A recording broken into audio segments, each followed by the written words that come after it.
the man who claims he's made over 1,000 women squirt and makes a living teaching couples how to do it on command. A self-taught squirting instructor who lectures like a professor, performs demonstrations like a showman, and turns a bedroom skill into a full-blown classroom experience. But the deeper you go into his world, the stranger and more uncomfortable the truth becomes. The story opens with a single question. How deep in China would you say you made squirt? How many vaginas would you say you made? He answers without blinking. Over 1,000 and climbing. From the very first minute, you learn exactly who he is. A man who introduces himself by saying he teaches people how to have better sex. Definitely over 1,000 and climbing. And he's not shy about it. He treats squirting like a science, talking about bladder fluid, glands, milky white liquid, and why tests sometimes show traces of urine. He explains everything with diagrams, theories, debates, and a level of confidence that makes you forget this is supposed to be controversial. There's so many scientific debate around it. Is it pee? Where does it come from? Can everybody do it? Do people have an orgasm when they do it? For him, this isn't shock value, it's a job. His masterclass starts like a TED Talk, complete with slides and lectures, before moving into live demonstrations where couples practice the techniques he shows. Has two different substances. So from the bladder is mostly water, and then there is substance from the skees gland that looks like He's not embarrassed, not awkward, and not hesitant. This is routine for him. Another day of teaching strangers one of the most taboo skills on the planet. And he says it openly. This is not your grandmother's sex ed class. He admits his entire teaching style is weird. And it is. He jokes that he's a man mansplaining female pleasure. But he's deadly serious about understanding sensations he doesn't physically have.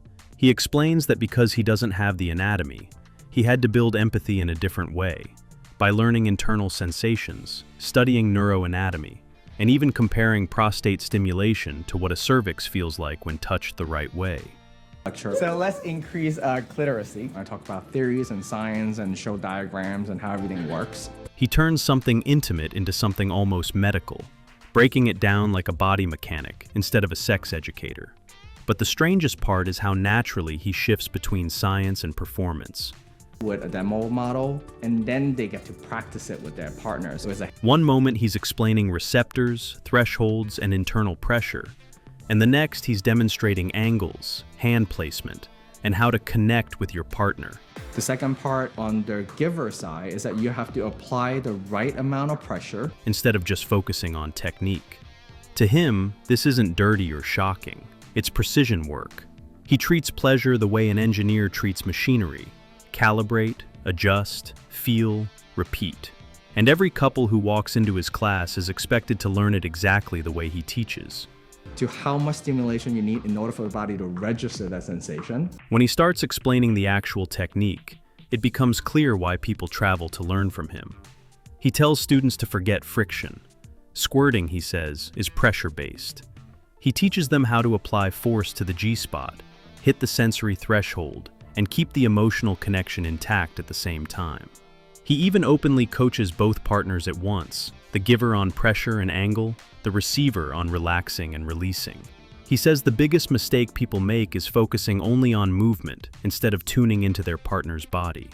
Then he shows his signature hack. Now I'm tilting her hip towards her. It shortened the vaginal tunnel. Turning what should be a tiring finger movement into a full arm motion so the giver never runs out of gas, especially at the worst possible moment. He demonstrates positioning, hip tilt, vaginal tunnel shortening, leverage, and even the sound the technique makes when done correctly. Hear that sound? And I could, instead of using my finger, like the small muscle on my finger, I could use my entire arm. He compares his teaching style to a Peloton instructor, coaching in real time, motivating couples through the awkwardness until the technique finally clicks. His goal isn't just to trigger an involuntary reaction. It's to synchronize two people until the magic happens every time. After the lecture, things shift from theory to reality. Couples who barely knew what to expect suddenly find themselves practicing the technique under his guidance. He walks them through every movement, how to warm up the tissue, how to get past the awkwardness, how to listen with your hands instead of panicking. Some couples look nervous, some laugh through the tension, and some are shocked at how quickly the sensation builds once they follow his instructions. So more like a Peloton instructor giving you, like motivating you every morning. I'm gonna climb a hill now. Although you... He reminds them not to rush, not to force anything, and to treat every reaction as feedback. The room stops feeling like a workshop and starts feeling like group meditation with anatomy involved. And he doesn't sugarcoat the challenges. He talks about how partners often get frustrated because they focus on results instead of connection. He teaches communication mid-stimulation, what to say, how to check in, how to keep someone present instead of tightening up. He even demonstrates breathing patterns to help receivers avoid clenching under pressure. To him, it's a synchronized dance between two nervous systems, and the more the couple relaxes together, the easier the technique becomes. Underneath all the technique, he has a philosophy. He says the real reason most couples fail has nothing to do with skill. It's because they're too focused on performance instead of curiosity. Most women don't want to teach their partner how to fuck them better. It's kind of a turnoff. So they want to outsource the teaching to me. He challenges them to reframe pleasure as exploration, not goal hunting. He tells couples to slow down, stop trying to achieve squirting, and focus on the emotional safety that makes the body open up in the first place. When he talks about it, you almost forget you're in a room learning one of the most taboo sexual techniques on the internet. He breaks down how trauma, tension, shame, and overthinking all shut down the reflex. And he reminds everyone that releasing isn't about pressure alone. It's about trust. Trust between partners, trust in your own body, and trust that pleasure doesn't need to look or sound a certain way. For him, squirting is just the end result of a much deeper connection. The real lesson he teaches isn't the technique. It's how to create a relationship where both people feel safe enough to let go. Eventually, the class reaches the part everyone came for, the live coaching. He moves couple to couple, adjusting hands, correcting angles, and giving constant feedback like a sports trainer. Some partners are stiff and unsure, others are too gentle, and a few get overwhelmed when the receiver suddenly reacts more intensely than expected. A great diet and exercise in my fitness career, and then when it comes to sex, is that what type of science can we apply to... He keeps everyone calm, reminding them that the body needs time to trust the sensation. When someone overthinks, he stops them immediately. When someone panics, he grounds them. His voice becomes a metronome in the room, steady, confident, guiding everyone through a process most people have never talked about out loud, let alone practiced in front of a group. The most surprising part is how supportive the room becomes. Couples who felt awkward minutes earlier start cheering each other on quietly, offering encouragement, laughing at their own mistakes, and realizing they're not alone in their nerves. The instructor keeps reinforcing that pleasure isn't a competition, it's communication. He repeats the same mantras. Slow down. Let the body answer. Don't force. Stay connected.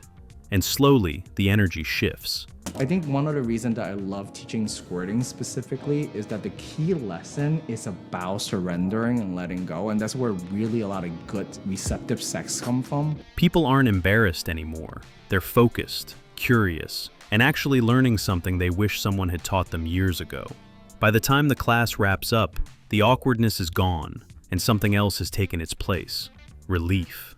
Couples leave the room laughing, talking openly, and admitting they learned more in one workshop than in years of trial and error. Some are surprised at how simple the principles were once they relaxed. Others admit they didn't even know these sensations were possible. And almost everyone realizes the real value of the class wasn't the squirting itself, it was the communication it forced them to practice. The instructor closes the session with a message that hits deeper than the technique. This part of their life is very complicated and a struggle into something they could embrace. I think that's the part that I'm kind of like, this is a renewal source, sustainable energy that I could chase. Pleasure is just a doorway. What really matters is the safety, the trust, and the willingness to explore without fear or shame. He tells the couples to keep practicing at home, not to chase results, and to talk openly about what feels good instead of pretending they already know. Leaving the room, people aren't giggling or whispering anymore. They're connected. And for many of them, this workshop wasn't just a lesson in anatomy. It was the first time they truly learned how to touch, listen, and trust each other.